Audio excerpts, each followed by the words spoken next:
ಜೈ ಕ್ರಿಸ್ತ. 2 ಕೊರಿಂಥದವರಿಗೆ 5ನೇ ಸಂಧಿ 11ರಿಂದ 6ನೇ ಸಂಧಿ 10ನೇ ವಚನದವರೆಗೆ. ಅಪೊಸ್ತಲರು ಕ್ರಿಸ್ತನ ಪ್ರೀತಿಯಿಂದ ಪ್ರೇರಣೆ ಹೊಂದಿ ಸಮಾಧಾನ ವಾಕ್ಯವನ್ನು ಹೇಳುವ ರಾಯಭಾರಿಗಳಾಗಿ ಎಲ್ಲ ಸಂಗತಿಗಳಲ್ಲಿ ತಮ್ಮನ್ನು ದೇವರ ಸೇವಕರೆಂದು ತೋರಿಸಿಕೊಂಡದ್ದು.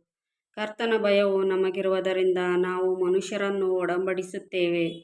ನಾವು ಯಥಾರ್ಥರೆಂಬುದು ದೇವರಿಗೆ ಗೊತ್ತುಂಟು, ನಿಮ್ಮ ಮನಸ್ಸಿಗೆ ಕೂಡ ಗೊತ್ತಾಗಿದೆ ಎಂದು ನಂಬಿಕೊಂಡಿದ್ದೇನೆ. ನಾವು ನಮ್ಮನ್ನು ತಿರುಗಿ ನಿಮ್ಮ ಮುಂದೆ ಹೊಗಳಿಕೊಳ್ಳುವುದಿಲ್ಲ, ಆದರೆ ಯಾರು ಹೃದಯದ ವಿಷಯದಲ್ಲಿ ಹಿಗ್ಗದೆ ತೋರಿಕೆಯ ವಿಷಯದಲ್ಲಿ ಮಾತ್ರ ಹಿಗ್ಗುತ್ತಾರೋ ಅವರಿಗೆ ಪ್ರತ್ಯುತ್ತರ ಹೇಳುವುದಕ್ಕೆ ನಿಮಗೆ ಆಧಾರವಿರಬೇಕೆಂದು ನಮ್ಮ ವಿಷಯದಲ್ಲಿ ಹಿಗ್ಗುವುದಕ್ಕೆ ನಿಮಗೆ ಆಸ್ಪದ ಕೊಡುತ್ತೇವೆ. ನಮಗೆ ಬುದ್ಧಿ ಪರವಶವಾಗಿದ್ದರೆ ಅದು ದೇವರ ಮಹಿಮೆಗಾಗಿಯೇ ಅದೇ. ನಮಗೆ ಸ್ವಬುದ್ಧಿ ಇದ್ದರೆ ಅದು ನಿಮ್ಮ ಪ್ರಯೋಜನಕ್ಕಾಗಿ ಅದೇ. ಕ್ರಿಸ್ತನ ಪ್ರೀತಿಯು ನಮಗೆ ಒತ್ತಾಯ ಮಾಡುತ್ತದೆ. ಎಲ್ಲರಿಗೋಸ್ಕರ ಒಬ್ಬನು ಸತ್ತದ್ದರಿಂದ ಎಲ್ಲರೂ ಸತ್ತಂತಾಯಿತೆಂದು ನಿಶ್ಚಯಿಸಿಕೊಂಡೆವು. ಜೀವಿಸುವವರು ಇನ್ನು ಮೇಲೆ ತಮಗಾಗಿ ಜೀವಿಸದೆ ತಮಗೋಸ್ಕರ ಸತ್ತು ಎದ್ದು ಬಂದಾತನಿಗಾಗಿ ಜೀವಿಸಬೇಕೆಂತಲೇ ಆತನು ಎಲ್ಲರಿಗೋಸ್ಕರ ಸತ್ತನು. ಹೀಗಿರಲಾಗಿ ಇಂದಿನಿಂದ ನಾವು ಯಾರನ್ನೂ ಶರೀರ ಸಂಬಂಧವಾಗಿ ಅರಿತುಕೊಳ್ಳುವುದಿಲ್ಲ. ಕ್ರಿಸ್ತನನ್ನು ಕೂಡ ನಾವು ಶರೀರ ಸಂಬಂಧವಾಗಿ ತಿಳಿದಿದ್ದರೂ ಇನ್ನು ಮುಂದೆ ಆತನನ್ನು ಹಾಗೆ ತಿಳುಕೊಳ್ಳುವುದಿಲ್ಲ.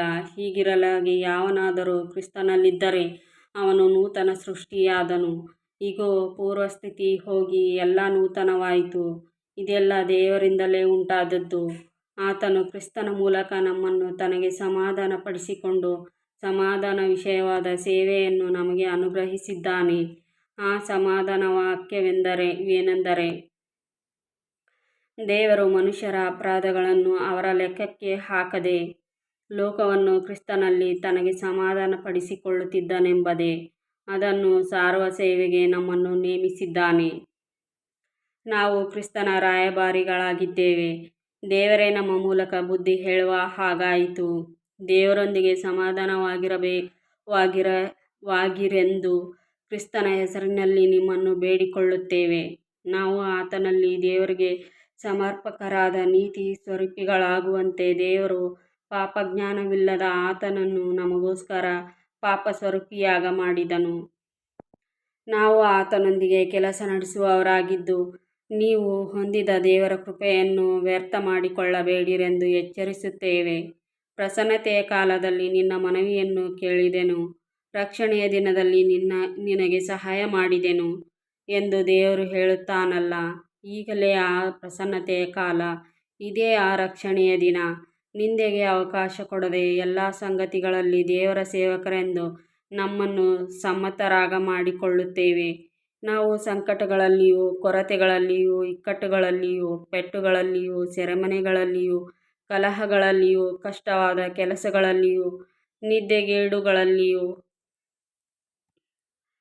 ಉಪವಾಸಗಳಲ್ಲಿಯೂ ಬಹು ತಾಳ್ಮೆಯನ್ನು ತೋರಿಸುತ್ತೇವೆ. ಶುದ್ಧ ಮನಸ್ಸು, ಜ್ಞಾನ, ದೀರ್ಘಶಾಂತಿ, ದಯೆ, ಪವಿತ್ರಾತ್ಮ, ಕಪಟವಿಲ್ಲದ ಪ್ರೀತಿ, ಸತ್ಯವಾಕ್ಯ, ದೇವರ ಮಹತ್ವ ಇವುಗಳಿಂದ ಕೂಡಿದವರಾಗಿದ್ದೇವೆ. ಎಡಬಲಗೈಗಳಲ್ಲಿ ನೀತಿ ಎಂಬ ಆಯುಧಗಳನ್ನು ಧರಿಸಿಕೊಂಡವರು, ಮಾನ ಅವಮಾನ ಕೀರ್ತಿ ಅಪಕೀರ್ತಿಗಳನ್ನು ಹೊಂದಿದವರು ಆಗಿದ್ದೇವೆ. ಮೋಸಗಾರರೆನಿಸಿಕೊಂಡರೂ ಸತ್ಯವಂತರು, ಅಜ್ಞಾತರೆನಿಸಿಕೊಂಡರೂ ವಿಜ್ಞಾತರು, ಸಾಯುವವರಾಗಿ ತೋರಿದರೂ ಬದುಕುವವರೂ ಆಗಿದ್ದೇವೆ.